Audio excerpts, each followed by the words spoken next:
ગૃહમાં વિરાજમાન હતા. પોતાની આગળ સાધુ હરિજનની સભા ભરાઈને બેઠી હતી. તે સમયે મહારાજ રાજી થઈને ગુણાતીતાનંદ સ્વામી પ્રત્યે બોલ્યા કે આ હાર પહેરો અને આજથી તમે જીરણગઢના મહંત. ગુણાતીતાનંદ સ્વામી કહે, ના મહારાજ, મારે મહંતાઈનો હાર પહેરવો નથી. છતાં મહારાજ કહે, પહેરો.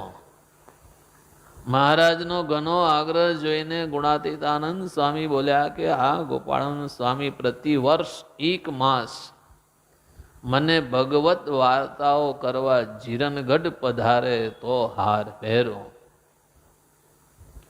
આ સાંભળી મહારાજે ગોપાળાનંદ સ્વામીને પૂછ્યું, કેમ ગોપાળાનંદ સ્વામી? ગુણાતીતાનંદ સ્વામીને ભગવાનની વાર્તા કહેવા પ્રતિ વર્ષ 1 માસ તમે જુનાગઢ જશો? ગોપાળાનંદ સ્વામી કે મહારાજ, આપ જેમ આજ્ઞા કરશો તેમ કરીશ. એટલે મહારાજે ગુણાતીતાનંદ સ્વામીને કહ્યું કે ગોપાળાનંદ સ્વામી જુનાગઢ આવવાની હા પાડે છે, માટે તમે હાર પહેરો. પછી ગુણાતીતાનંદ સ્વામી હાર પહેર્યો ને મહંત થયા. ત્યારથી ગોપાળાનંદ સ્વામી પણ પોતે પૃથ્વી પર રહ્યા ત્યાં સુધી ભગવાનની વાતો કહેવા પ્રતિ વર્ષ જુનાગઢ પધારતા હતા. અને કોઈ વર્ષ ન જવાય તો બીજે વર્ષે જઈને 2 માસ રહેતા. કોઈ એક સમયને વિશે ગોપાળાનંદ સ્વામી ગુણાતીતાનંદ સ્વામી પ્રત્યે બોલ્યા કે તમને જે વાત કહેવાની છે તે તો બાકી છે. ત્યારે ગુણાતીતાનંદ સ્વામી બોલ્યા કે સ્વામી, હમણાં નહીં, હું આ મંદિર છોવરાવી રહું ત્યારે કહેજો. પછી ગુણાતીતાનંદ સ્વામી મંદિર છોવરાવીને રામનવમીને દિવસે સમૈયા ઉપર વડતાલ ગયા અને ગોપાળાનંદ સ્વામીને કહ્યું, હવે તમે જીરણગઢ પધારો, હું હવે નવરો થયો છું. ગોપાળાનંદ સ્વામી જીરણગઢ પધાર્યા એટલે ગુણાતીતાનંદ સ્વામી કહ્યું, સ્વામી, તમારે મને જે વાત કહેવાની છે તે હવે કહો. ગોપાળાનંદ સ્વામીએ કહ્યું, તમે જ્યારે મહારાજની મૂર્તિ ધારીને ધ્યાન કરો છો ત્યારે કોઈ માન અપમાન કરે, કોઈ સુખ દુઃખ કરે, કોઈ સારા નરસા શબ્દ કહે ઇત્યાદિકના વિક્ષેપ પરાભવ કરે છે? ગુણાતીતાનંદ સ્વામી કહે, હા. એટલે ગોપાળાનંદ સ્વામીએ કહ્યું કે તમે બાહ્ય વૃત્તિએ કરીને મૂર્તિ સિદ્ધ કરી છે, તેથી વિક્ષેપ પરાભવ કરે છે. જ્યારે દેહાદિક જે માયાનું કાર્ય તેને 4 પ્રકારના પ્રલય કરીને નિષેધ કરીને પોતાના આત્માને જીવાત્માને શુદ્ધ સત્તારૂપ માનીને અક્ષર બ્રહ્મ સાથે એકતા કરીને તેને વિશે અક્ષરાતીત પુરુષોત્તમ હરિકૃષ્ણ મહારાજને ધારો એટલે સર્વે વિક્ષેપ શાંત થશે. ગુણાતીતાનંદ સ્વામી એવી રીતે મહારાજનું ધ્યાન કરવા માંડ્યું, તેથી દેહાદિકના ભાવ ટળી ગયા અને આત્મા પરમાત્માનો સાક્ષાત્કાર થયો. પછી તો વડતાલમાં હજારો માણસોની સભામાં તેમનું અતિશય અપમાન કરવા છતાં તેમને લેશ માત્ર ક્ષોભ થયો નહીં. સભામાં ભગવદ વાર્તા કરવા સારું ખુરશી પર બેસાડે તો પણ વિક્ષેપનો અંશ સરખો આવ્યો નહીં. એમ ગોપાળાનંદ સ્વામીના સમાગમથી વિજ્ઞાનદાસ, સિદ્ધાનંદ સ્વામી અને ગુણાતીતાનંદ સ્વામીને આત્માને વિશે મહારાજે પોતાનો સાક્ષાત્કાર દર્શન આપ્યું. સહજાનંદ સ્વામી મહારાજની. ગુણાતીતાનંદ સ્વામી, વિજ્ઞાનદાસજી સ્વામી, સિદ્ધાનંદ સ્વામીને ગોપાળાનંદ સ્વામીનો સમાગમ થયો અને એ સમાગમ થયો ને ત્યારે એમની કચાશ ટળી, ખામી ટળી, વિક્ષેપ દૂર થયા. આપણને કોણ મળશે ને કોણ ટાળશે? કોને કહેશું કે આવું થાય છે? પૂછશે કોણ આપણને કે તમને આવો કઈ વિક્ષેપ થાય છે? કોઈ પૂછશે? અને પૂછે તો આપણે કહી શકશો? અને જો કહી શકીએ તો કરી શકશો?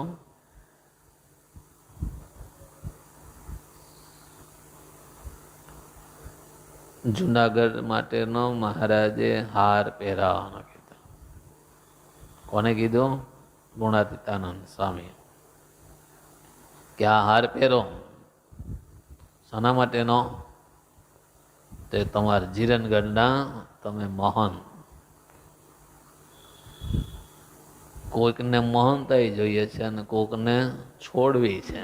ગુણાતીતાનંદ સ્વામી કે મારે જોઈતી નથી. મહારાજે આગ્રહ કર્યો. ના મહારાજ, મહાનતાઈનો હાર આપણે પહેરવો નથી. છતાંય મહારાજ કે નહીં પહેરો. ઘણો આગ્રહ કર્યો. મહારાજનો આગ્રહ જોયો ને ત્યારે ગુણાતીતાનંદ સ્વામી બોલ્યા કે મહારાજ, આ ગોપાળન સ્વામી પ્રતિ વર્ષ 1 માસ મને ભગવત વાર્તાઓ કરવા જીરણગઢ પધારે તો હું હાર પહેરું.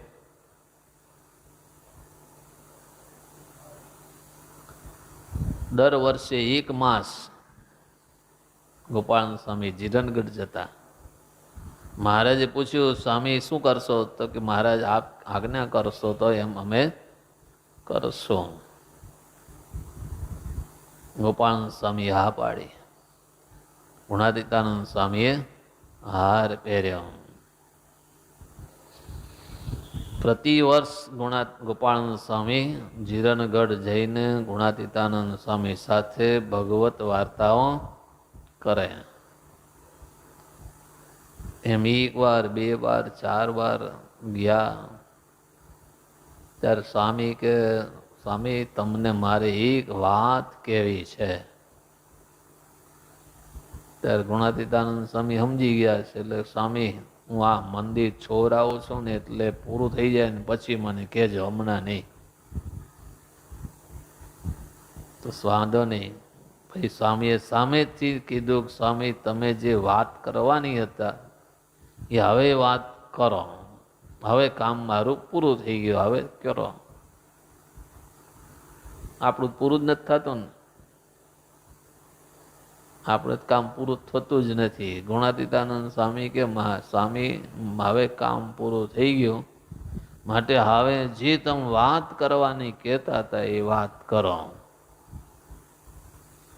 ત્યારે ગોપાળન સ્વામીએ કહ્યું કે તમે જ્યારે ભગવાનની મૂર્તિ ધારો છો, ધ્યાન કરો છો, ત્યારે કોઈ માન કે અપમાન કરે, કંઈક સુખ દુઃખ આવે, કોઈ સારા નરસા 2 શબ્દ કે એમાં કંઈક તમને વિક્ષેપ થાય જ ખરો?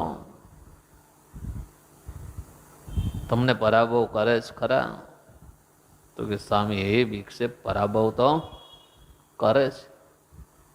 ત્યારે ગોપાલ સ્વામીએ કહ્યું કે તમે બાહ્ય વૃત્તિએ કરીને મૂર્તિને સિદ્ધ કરી છે માટે પરાભવ કરે છે.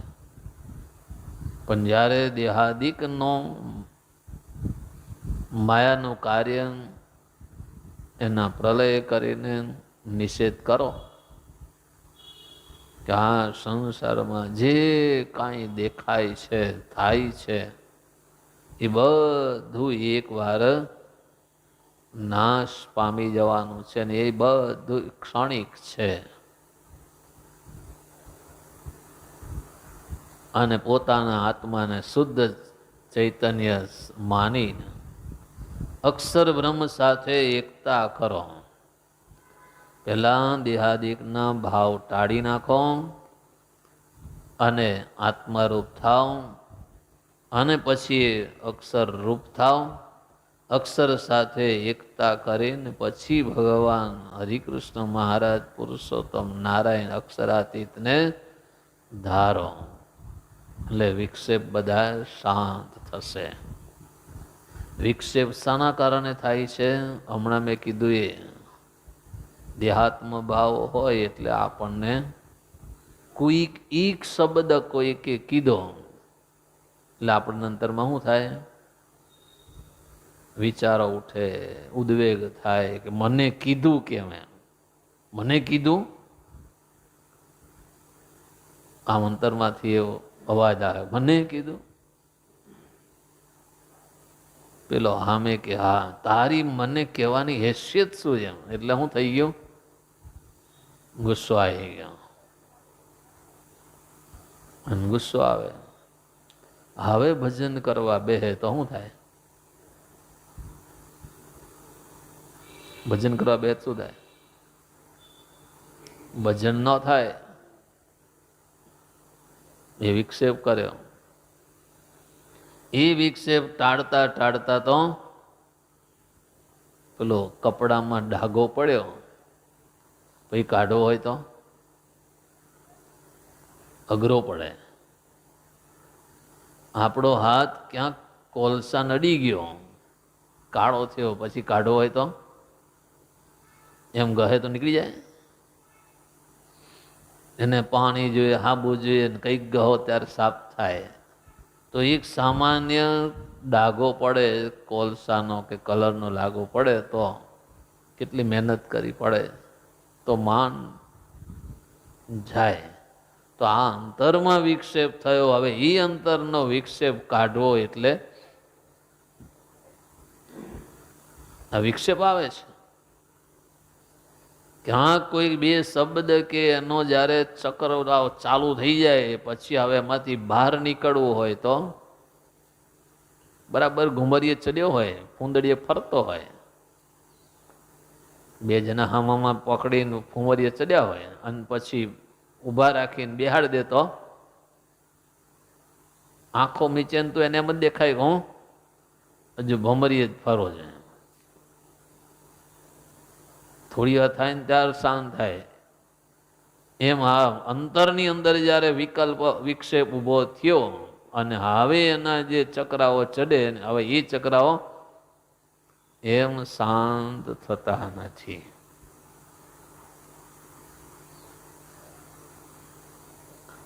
દ્રૌપદીએ ખાલી એટલું કીધું, અંધના તો અંધ જ હોય, અને દુર્યોધને સાંભળ્યું અને એના અંતરમાં વિક્ષેપ થયો અને જે ગતિમાન ચક્રો થયા એનું પરિણામ શ્યાં આવ્યું? મહાયુદ્ધ થયો છે. હવે એને ટાળવું હોય તો